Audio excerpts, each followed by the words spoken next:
asalaamaaleykum mbokki Sénégal asalaamaaleykum mbokki àdduna asalaamaaleykum mbokki internet yi nga xamante ne ñu ngi ñuy bàyyi xel saa su nekk ci sunu ay vidéo ñu ngi leen di nuyu yéen ñëpp di leen ziar di wax ne c'est Leuz Baba l'homme qui dénonce les injustices de la société ñëwati nañu ak xol bu naqari ci suñu réew ñëwati nañu ak am lu ñu metti ci suñu réew bu ñu sañoon heure bu ñu jógee dañuy am lu ñu neex ci suñu réew mais nag comme que réew bi ñu yor dafa am ñoo xamante ni dañu jóg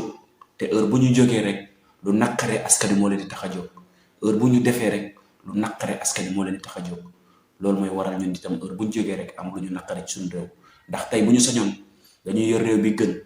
bu ñu sañoon dañuy yor réew bi nga xamante ni askan wi ñëpp dañuy gis seen bopp ci réew mi bu ñu sañoon ku nekk day téye sa àq ak sa yelleef bi nga xamante ni am nga ko ci réew mi mais bu ñu yoree njiit yoo xamante ni jaay doole nattu askan wi moo leen tax a jóg saa su nekk bu ñu ko yoree faaw ñu sol moo tax du ñu tàyyi di wax li tax ñu jóg tey nag ku nekk gis na ko ci internet bi actualité yi di tourner fan yi mu nekk actualité boo xamante ni boo nekkee dëkkee ci réew mi nekk extérieur di gis information yi da ngay rus li tax may rus mooy dañuy loo xamante ni wax dëgg yàlla séntu ñoon ko ci réew mi muy benn soow ceeb bu tuuru ci teer bi ki ko ci tuuru ko ci volonté mais da ko tuur ndax nit da koo fen ñun ñëpp ñu gis ko mu nekk loo xamante ni lu ñaaw la ñu jël nit kooku ñi naan nañ ko teg ay sanction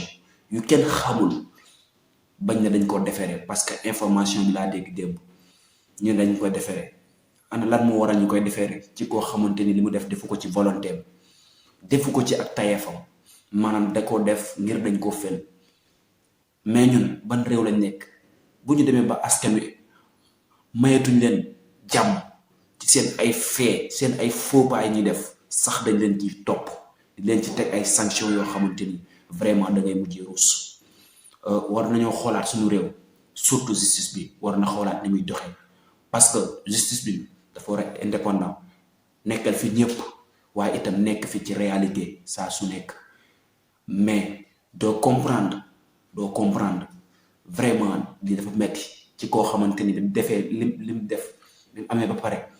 jéggalu na ñu war a jéggalu ñëpp kon c'est-à-dire que du lu mu tey bu fekkoon da ko def ci volonté sax mën nañu ne moo ko tey mën nañ ko ci teg ay sanction te sax bu boobaa doo xam yan sanction koy teg tey ji koo xamante li mu def du ci volonté nit a ko fen mu dal ko ñu jël déféré yóbbu fu kenn xamul te au début dama jàppoon ne polémique la dem fenn dañuy mbaal après mu jeex mais finalement bi ma déggee information déféré li jóge ca mu ñëwaat parce que dama rus ci sama réew mais gars yi ñun ban réew lañ nekk buñ demee ba ñun ñi nga xamante ni ñooy askan wi amatuñu liberté ci suñu réew amatuñu ay droit ci suñu réew ñu xaj ñu lépp ba ku wax ñu jàpp tëj ku kaas say droit ñu jàpp tëj kenn ñi métti wax mais ñun duñu tàyyi di wax ci suñu réew parce que ñun réew bi ñu bëgg mooy réew boo xamante ni réew bu neex lay doon réew boo xamante ne askan wi dañuy gis seen bopp ci réew mi ñun boobu réew lañ soxla nañu may askan wi jàmm askan wi libre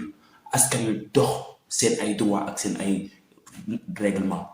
mais pas ñu jàpp askan wi noot leen ba kenn amul droit wax ci sa réew te nga bokk ci réew mi bala ñoo soxla askan wi élection jot à part élection kenn déglutu seen ay xalaat kenn déglutu seen ay wax parce que ñoom kontatuñu dañ leen di torturer di leen teg lu metti lu nekk mais vraiment lii lu ñaaw la te lii na arrêté parce que lii amul benn sanction boo xam ne war na fekk ci waxantuma laat di koy defeere